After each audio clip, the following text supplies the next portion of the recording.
Quand on veut deux allumages pour un même éclairage, on installe traditionnellement un va-et-vient. Alors pour les électriciens et pour les rois du bricolage électrique, rien de plus facile puisqu'il suffit de relier les deux interrupteurs par une navette. Sauf que c'est pas tout à fait aussi simple pour beaucoup d'entre nous. D'une part parce que ça peut impliquer des travaux importants, parce que mettre une canalisation électrique entre deux interrupteurs, ça peut vouloir dire gros travaux. Et d'autre part, on ne peut pas toujours le faire, surtout quand on est en rénovation et que la maison est déjà pratiquement décorée.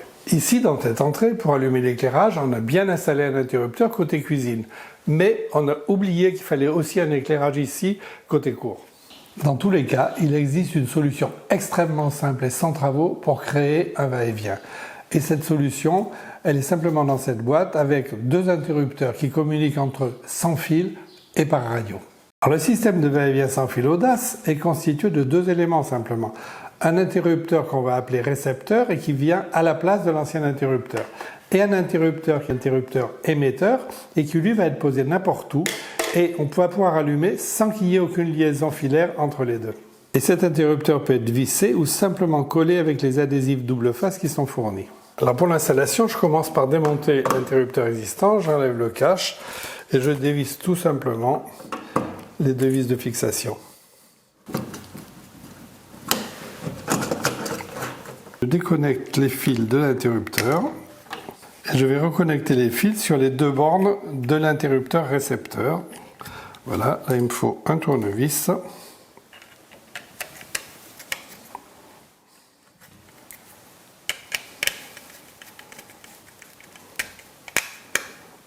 Et on serre bien les connexions. Alors dès que le raccordement est fait, on va tester l'interrupteur. J'appuie sur le bouton, ça s'allume, tout va bien. Si ça ne s'allumait pas, il faudrait simplement inverser les deux fils sur les bornes. Et je fixe maintenant l'interrupteur dans la boîte.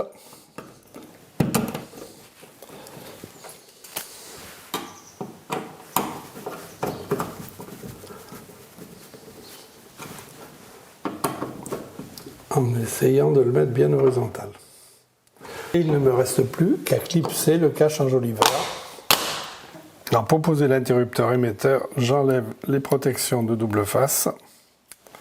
Il ne me reste plus qu'à poser l'interrupteur en veillant à sa position bien horizontale et j'appuie pour coller.